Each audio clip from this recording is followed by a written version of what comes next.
విజయనగర సామ్రాజ్యంలో అష్టదిగ్గజాల్లో ఒకడైన తెనాలి రామలింగడు కేవలం కవిత్వమే కాదు, తన చమత్కారంతోనూ తెలివితోనూ కూడా ప్రసిద్ధి చెందాడు. రాజును మంత్రముగ్ధుడిని చేసిన ఈ కవి ఒకరోజు తన ఇంటి దగ్గర జరిగిన ఘటనతో అందర్నీ ఆశ్చర్యపరిచాడు. తెనాలి రాముడికి భోజనం చేసేముందు స్నానం చేసే అలవాటు ఉండేది.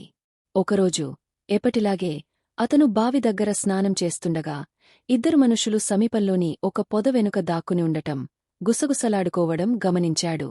వాళ్లు దొంగలు ఉంటారని, అర్ధరాత్రి తన ఇంటిని దోచుకోవడానికే అక్కడ వేచి ఉన్నారు అని గ్రహించాడు. తాను ఏమీ చూడనట్లు నటిస్తూ తన భార్యతో, నేను నీకు ఒక విషయం చెప్పాలనుకుంటున్నాను. నగరంలో దొంగతనాలు పెరిగాయి. మన ఇంట్లో ఉన్న బంగారాన్ని పెరట్లోని బావిలో దాచుకుందాం. అక్కడ ఎవరూ అనుమానించరు అని చెట్టు వెనుక ఉన్న దొంగలు స్పష్టంగా వినగలిగేలా అతను ఈ మాటలు బిగ్గరగా చెప్పాడు. తరువాత తెనాలి రాముడు లోపలికి వెళ్లి ఒక పాత బరువైన పెట్టెలో కొన్ని రాళ్లు నింపి తాడుతో కట్టాడు. అతను ఇంటి నుండి బయటకు వచ్చి బావి దగ్గరకు వెళ్లి ఆ పెట్టెను దానిలో విసిరాడు. అలా చేసిన తర్వాత అతను తిరిగి తన ఇంట్లోకి వెళ్లి తలుపులు మూసివేసి నిద్రపోతున్నట్లు నటించడం ప్రారంభించాడు. అర్ధరాత్రి సమయంలో ఇంట్లో ఉన్నవారు మరియు పొరుగు ఇళ్లవారు గాఢనిద్రలో ఉంటారని భావించిన ఆ ఇద్దరు దొంగలు తమ దాక్కున్న ప్రదేశం నుండి బయటకు వచ్చారు. వారిలో ఒకరు బావి దగ్గర నిలబడ్డారు, మరొకరు బావిలోకి దిగారు. బావి నీటితో నిండి ఉండటంతో అతనికి పెట్టె దొరకలేదు. అతను బయటకు వచ్చి, మిత్రమా, బావిలో నీళ్లు పుష్కలంగా ఉన్నాయి. నేను ఎంత వెతికినా ఆ పెట్టె దొరకలేదు.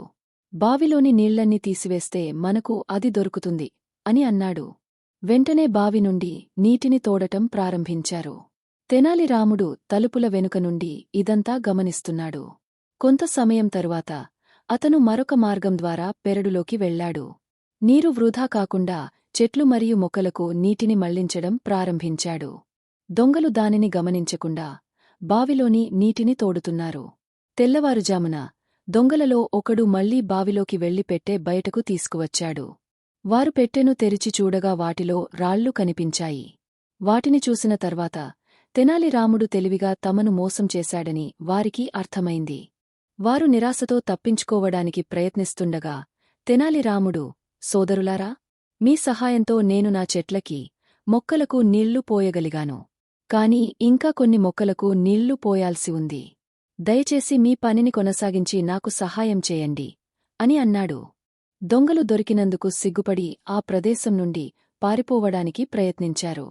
అప్పటికే కాపలాదారులకు సమాచారమిచ్చిన తెనాలిరాముడు దొంగలు పారిపోవడానికి ముందు వారిని పట్టించేశాడు. దొంగలను పట్టుకోవడానికి తెనాలి రాముడు అమలుపరిచిన ఉపాయానికి అందరూ అతన్ని ప్రశంసించారు. ఇలాంటి మరిన్ని తెనాలిరామ కథల కోసం ఈ ఛానల్కు సబ్స్క్రైబ్ చేయండి మరియు ఈ వీడియోను లైక్ అండ్ షేర్ చేయడం మర్చిపోవద్దు.